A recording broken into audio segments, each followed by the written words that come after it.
세계 민담 이야기 필리핀 편. 왕이 된 가난뱅이 호안. 옛날에 숲 한 구석에 자리 잡은 오두막에 아버지와 아들이 살고 있었습니다. 매우 가난하여 아들은 가난뱅이 호안이라고 불리었습니다. 아버지는 아주 늙어 멍청해졌으므로 호안이 집안일을 도맡아 했는데 때때로 호안은 아무 일도 하고 싶지 않다는 생각이 들기도 했습니다. 어느 날 호안이 화로 옆에서 자고 있는데 아버지가 숲에 가서 뗄나무를 해오라고 말했습니다. 알았어요. 호안은 대답은 했지만 일어나려고 하지 않았어요. 언제 뗄나무를 하러 갈 작정이냐? 지금 가겠어요. 하고 호안이 대답했습니다. 아버지는 그 말을 듣고 자기 방으로 들어갔다가 호안이 정말 나갔는지 확인하려고 다시 한번 왔습니다. 그리고 호안이 꼼짝 않고 제자리에 있는 것을 보자 몹시 성이 나서 다음번에 올 때까지 나가지 않았으면 회초리로 때릴 테다 하고 말했습니다. 호안은 아버지가 진짜 그럴 것이라 생각하고 일어나 도끼를 들고 숲으로 갔습니다. 숲에 다다르자 그는 돌아다니며 뗄나무가 될 만한 나무를 눈여겨보아 두었다가 자르기 시작했어요. 그런데 어떤 나무를 자르려고 하니까 나무 줄기에 구멍이 뚫려 있고 그 속에서 뭔가 반짝반짝 빛나는 것이 눈에 띄었어요. 무슨 보물인가 싶어 호안은 아주 급하게 나무를 베었는데 나무가 쓰러지더니 안에서 괴물이 뛰어나왔습니다. 그러자 호안은 도끼를 쳐들기가 무섭게 괴물에게 다가서면서 자, 한 방 맞고 죽어라 하고 호통을 쳤습니다. 그러자 괴물은 친절한 호안, 현명한 호안, 행복을 바란다면, 아름다운 색시를 원한다면 나의 목숨은 살려줘요 하고 말했습니다. 호안이 쳐든 손을 내리고 정말인가? 하고 물으니 괴물은 약속합니다 하고 대답했어요. 호안은 다시 한번 도끼를 쳐들고 성난 신용을 하며 그게 도대체 무슨 말이냐? 어디 있느냐? 하고 물었어요. 괴물은 호안에게 자기 혀의 한가운데에서 타원형으로 된 하얀 돌을 꺼내라고 말했어요. 그 돌만 있으면 무엇이든 원하는 대로 얻을 수 있다고 했습니다. 호안이 그 말대로 돌을 끄집어내자 괴물은 순식간에 사라졌습니다. 호안은 거들어줄 사람이 몇 명 필요하다고 시험삼아 부탁을 했어요. 마지막 말이 입술에서 미쳐 떨어지기도 전에 사나이들이 몇 명 나타나서 어떤 자는 나무를 베고 또 어떤 자는 벤 나무를 집까지 날라다 주었습니다. 집 마당에 뗄나무가 가득 쌓인 것을 확인한 다음 호안은 그들을 물러가게 하고 황급히 집에 돌아와서 화로 옆에 드러누웠습니다. 이윽고 아버지가 일이 다 되었는지 알아보려고 왔다가 화로 옆에서 아들이 자고 있는 것을 보고 호안, 뗄나무를 벌써 베어왔느냐? 하고 물었어요. 창밖을 내다보세요, 아버지. 호안이 대답했습니다. 아들의 말대로 밖을 내다본 아버지는 엄청나게 많이 쌓인 나무더미에 깜짝 놀랐어요. 다음 날 호안은 괴물이 말한 그 아름다운 색시의 일이 생각나서 왕의 성으로 갔습니다. 그는 왕에게 셋째 공주와 결혼하고 싶다고 말했어요. 호안의 초라한 모습을 본 왕은 비난 섞인 웃음을 띠고 내가 하는 말을 전부 실행한다면 사위로 삼겠다 하고 말했습니다. 네, 어떤 말씀이시죠? 하고 호안이 물었어요. 만의 한복판에 성을 세워라. 단 3일 안으로 만들지 못하면 사형에 처하겠다. 하고 왕은 엄한 목소리로 말했습니다. 호아는 잘 알겠습니다 라고 대답했어요. 이틀이 지났지만 호아는 아직 일에 착수하지 않았습니다. 왕은 호안이 목숨을 잃는 것쯤은 별로 두려워하지 않기 때문일 것이라고 생각했어요. 그런데 3일째 되는 날 밤중에 호안은 만 한가운데 요새를 지어달라고 돌에게 부탁을 했습니다. 다음 날 아침 왕이 목욕을 하고 있는데 난데없이 포성이 울리더니 이윽고 호안이 왕자 같은 옷차림으로 성에 왔습니다. 그리고 왕을 만나자 성이 완성되었습니다. 오셔서 검열하십시오 하고 말했어요. 그것이 사실이라면 너는 나의 사익감이다. 왕이 대답했습니다. 아침 식사 후 왕과 공주는 새로운 성을 보고 매우 만족했습니다. 그리고 바로 그 이튿날 호안과 공주 마리아의 엄숙한 결혼식을 올렸어요. 그 후 얼마 지나지 않아 전쟁이 일어났습니다. 호안은 와의 군대를 이끌고 전쟁터로 나가 마법을 가진 돌의 힘으로 적군을 무찔렀어요. 패배를 한 적의 장군은 비참하게 후퇴했습니다. 이제껏 한 번도 져 본 적이 없는 그는 호안이 마력을 지녔음이 분명하다고 생각을 했어요. 그래서 자기 왕국으로 돌아오자 호안의 마력을 빼앗아 오는 사람에게 자기 재산의 절반을 주겠다고 공고문을 냈습니다. 호안의 비밀을 알고 있는 어느 요술쟁이가 이 말을 듣고 장군한테 뛰어가서 자기가 그 일을 해내겠다고 말했어요. 그리하여 장군의 허락을 얻어내자 그 요술쟁이는 어느 무더운 날 오후 호안의 집으로 몰래 들어갔습니다. 그때 마침 호안은 사냥하러 나갔고 마리아가 혼자 집에 있었어요. 요술쟁이는 마리아에게 웃음을 던지며 아름다운 마리아, 나를 잊었나요?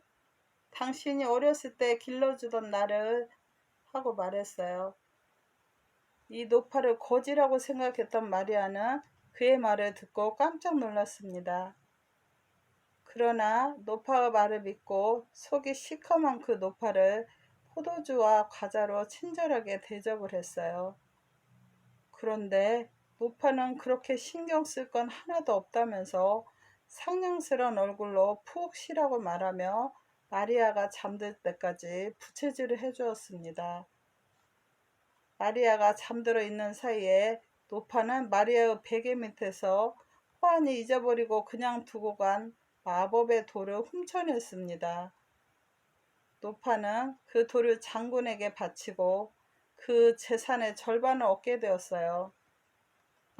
한편 호안이 사냥을 하고 있는데 커다란 새가 날아와 호안의 말과 옷을 물고 가버렸습니다. 그러자 순식간에 호안은 옛날의 초라한 모습으로 변하였어요. 그래서 겁에 질린 호안은 아내의 신변을 생각하고 황급히 집으로 돌아갔습니다. 집안은 텅 비어 있었어요. 그 다음 성으로 달려가 보니 거기도 역시 아무도 보이지 않았습니다. 그 돌을 어디서 찾아야 좋을지 몰라 호안은 한참 동안 골똘히 생각했습니다. 마침내 그는 이것이 그 장군의 소행임이 분명하고 돌도 그 손에 들어갔으리라고 짐작을 했어요. 호안은 장군이 살고 있는 나라로 걸어갔습니다. 도중에 산을 넘어야 했는데 산 중턱까지 오자 고양이가 한 마리 나타나서 호안을 때려 쓰러뜨렸습니다. 호안은 화가 불끈 나서 고양이를 뒤쫓아가 그 자리에서 바위에 던져 죽여버렸어요. 두 번째 산에 오르자 아까 죽인 그 고양이가 또 나타나서 호안을 때리고 넘어뜨렸습니다. 호안은 아까처럼 역시 그 고양이를 잡아 죽였어요. 그런데 세 번째 산속에서도 두 번이나 죽였던 그 고양이가 또 나타나 호안을 때려 눕히고는 산길을 굴러 떨어지므로 호아는 기묘한 일이라고 생각했어요. 그래서 호아는 이번엔 그 고양이를 죽이지 않고 자루 속에 넣어 데리고 갔습니다. 긴 여행 끝에 장군은 성에 닿자 호아는 성문을 두드렸습니다. 장군이 뭘 하러 왔느냐고 묻자 호아는 이렇게 대답을 했어요. 불쌍한 거지입니다. 한 끼만 동냥하여 주십시오. 그러나 장군은 호안의 정체를 알아차리고 하인에게 이 이상한 놈을 쥐 굴 속에 집어넣어라. 호안이 갇힌 굴은 칠흑처럼 캄캄했습니다. 그리고 문이 닫히자마자 쥐들이 호안을 잡아먹으려고 덤벼들었어요. 그러나 호안이 고양이를 풀어놓았기 때문에 그다지 피해는 입지 않았습니다.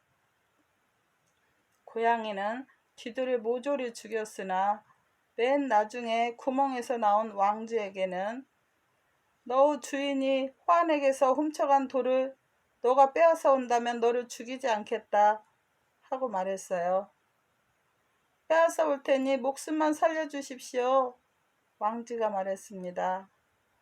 그럼 어서 빨리 가봐라. 왕쥐는 곧 밖으로 뛰어나가더니 장군의 책상에서 마법의 돌을 찾아가지고 왔습니다.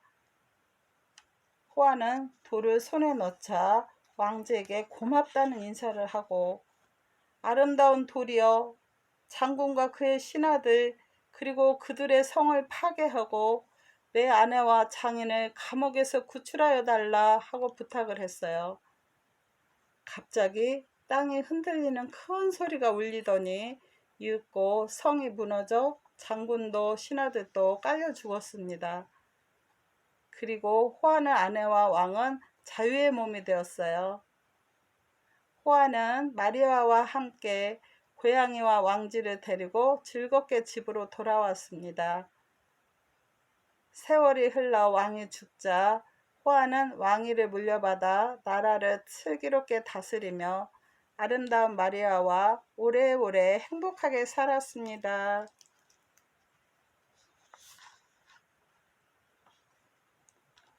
자라고자 이야기. 아득히 먼 옛날 어느 마을에 루이와 마리아라고 하는 가난한 부부가 살고 있었어요.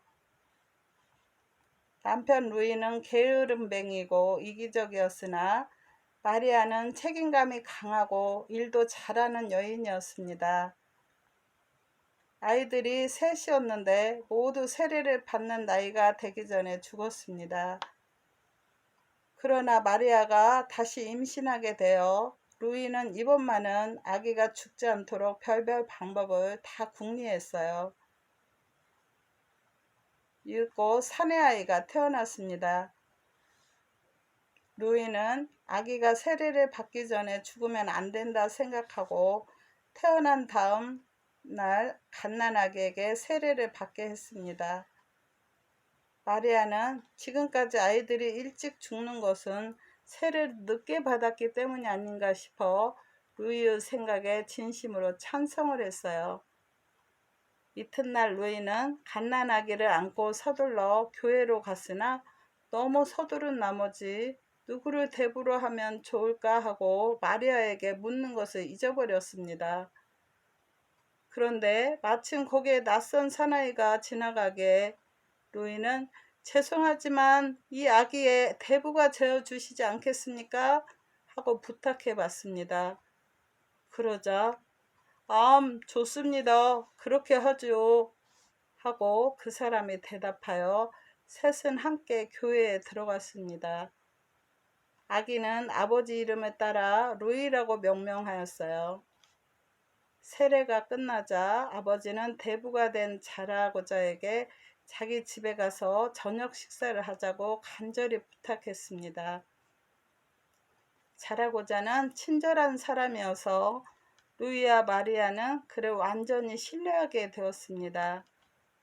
그래서 자라고자는 루이의 집에서 여러 날 묵으며 루이의 상담력을 했습니다.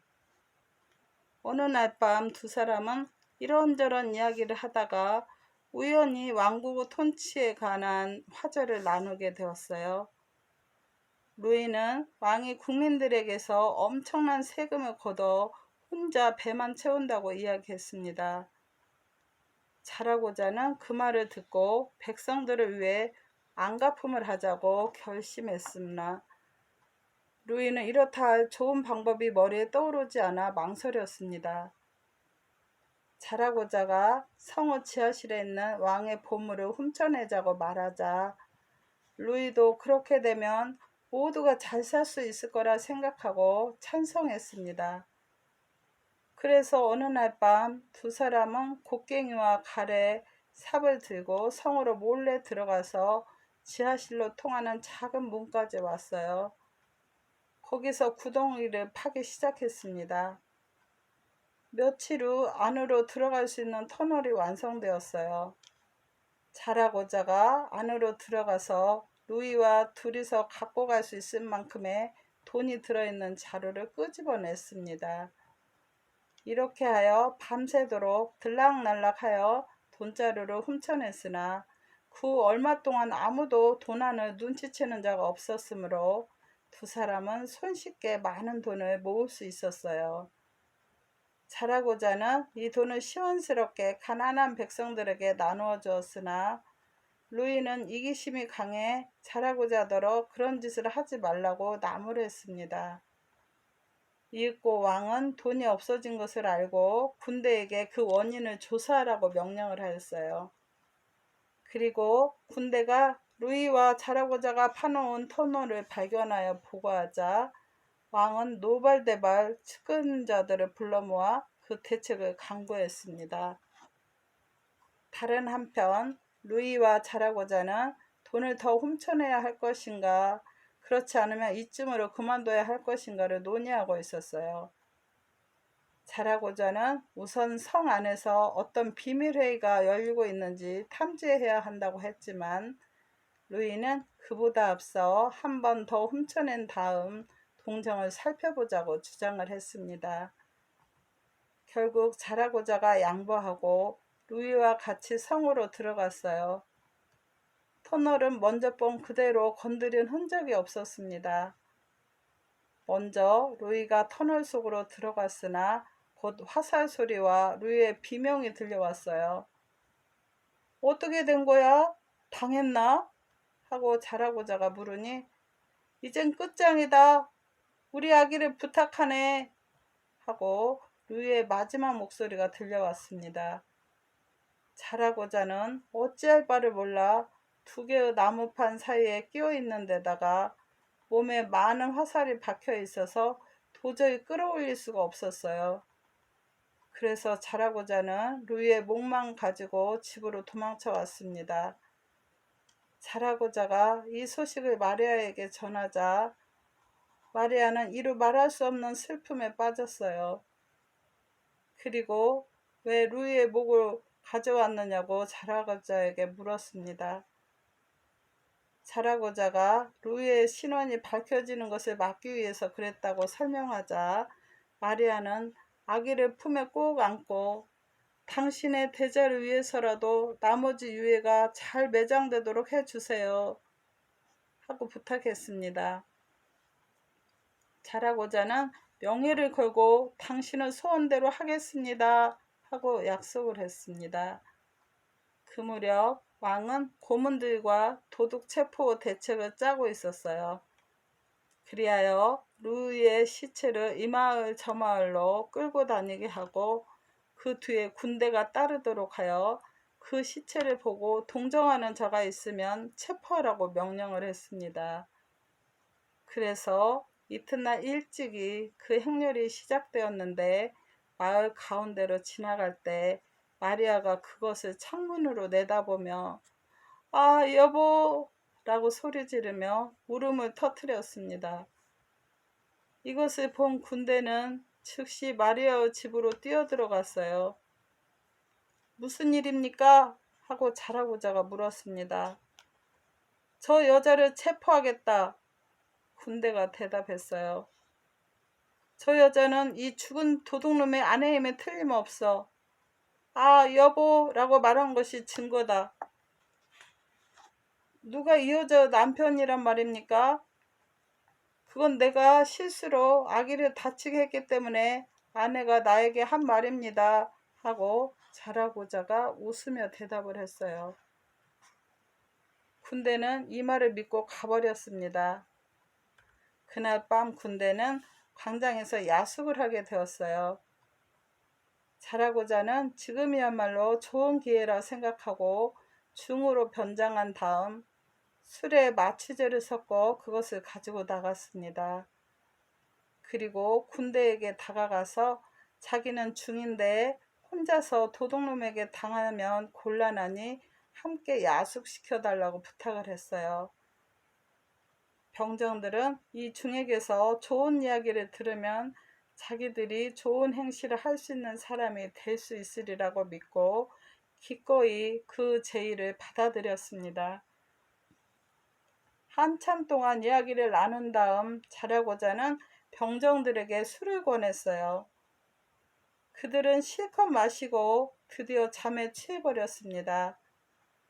자라고자는 그 사이에 시체를 훔쳐내는 데 성공을 했어요. 그리고 시체를 집에 가져와서 머리를 묻은 다음 바로 그 장소에 매장을 했습니다. 이튿날 아침이 되어 병정들이 눈을 떠보니 시체도 중도 보이지 않아 큰 소동이 벌어졌습니다. 왕은 책략이 실패로 돌아갔음을 인정하고 다음 계획을 세웠습니다.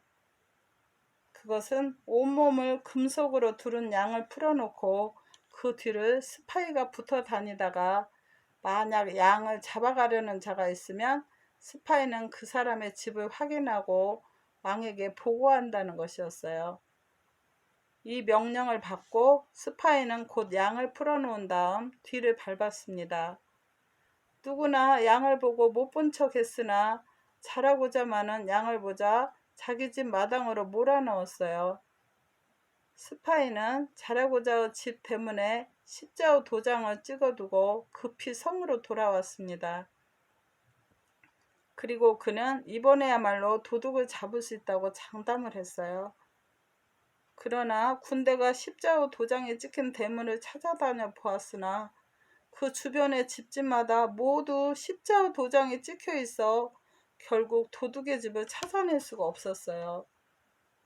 왕은 계획이 3번 다 실패로 끝나자 이번에는 3일 이내에 자수하면 무죄로 한다는 공고문을 냈습니다. 그것을 들은 자라고자는 자기가 성에 들어갔던 도둑이라고 자수했습니다. 왕은 약속대로 자라고자를 용서하고 나서 마을에서 제일 부자인 돈 호환의 귀중품을 훔쳐온다면 귀족으로 삼아주겠노라고 말했어요. 이 말을 들은 자라고자는 마을에서 가장 어리석은 자를 불러와서 이제부터 무엇을 묻든지 네라고만 대답하라고 가르쳤습니다. 그리고 그를 사교로 변장시킨 다음 함께 돈 호환의 가게에 갔습니다. 자라고자가 가짜 사교에게 대사교님, 이 물건을 원하십니까? 대사교님, 이 물건이 싸다고 생각하십니까? 등등 묻자 가짜 사교는 그 어떤 물음에도 그저 네라고 대답을 했습니다. 드디어 마차에 가득히 물건을 싣고 나서 자라고자가 그럼 이제 이 물건을 보내드리죠. 돈은 나중에 치르기로 하고 라고 말하니 가짜 사교는 아까처럼 네 하고 대답을 했습니다. 자라고자가 성에 닿자 왕은 그 총명함을 아낌없이 칭찬을 했어요. 돈 호환은 속아 넘어간 것을 깨닫고 왕에게 가서 사정 이야기를 했습니다. 왕은 돈 호환을 불쌍히 여겨 도난당한 물건을 죄다 돌려주었으나 돈 호환은 이 물건이 어떻게 왕의 손에 들어갔는지 알 수가 없었습니다. 왕은 자라고자의 능력을 한 번 더 시험해 보려고 이웃마을 산속에 살고 있는 선인을 성으로 데려오라고 자라고자에게 명령을 했어요. 자라고자는 처음에는 선인 튜발에게 성으로 가자고 말했으나 튜발은 끝내 승낙하지 않았습니다. 그래서 자라고자는 여러 가지 책략을 꾀하여 튜발이 살고 있는 동굴 앞에 철로 된 우리를 세워놓고 자기는 벼랑 위에 올라가 튜발, 튜발, 내 말을 들어라 하고 고함을 쳤습니다. 튜발은 그 소리를 듣고 동굴 밖으로 나오더니 자라고자를 천사인 줄 믿고 그 자리에서 무릎을 꿇었습니다. 너 믿음이 깊은 줄 나는 잘 알고 있다. 오늘은 너의 믿음을 칭찬하러 왔다. 천국의 문이 열려 너를 인도하러 왔다. 자, 우리로 들어가거라. 내가 인도하겠다. 자라고자가 말했습니다. 튜발은 온순하게 그 말을 따랐어요. 튜발이 우리 안에 들어갔지만 기적은 일어나지 않았고 그는 우리에 갇힌 채로 왕 앞으로 끌려갔습니다. 왕은 매우 만족스럽게 생각하고 튜발을 동굴로 되돌려 보낸 다음 자라고자와 약속을 지켰습니다. 자라고자는 기사의 칭호를 받고 고문의 한 사람이 되었어요. 그 자라고자는 마리아와 대자를 불러들여 이 세상에서 가장 간대하고 정의로운 군주 밑에서 죽을 때까지 행복하게 살았습니다. 감사합니다. 사랑합니다. 매일매일 즐거운 날 되세요. 구독과 좋아요는 격려가 됩니다.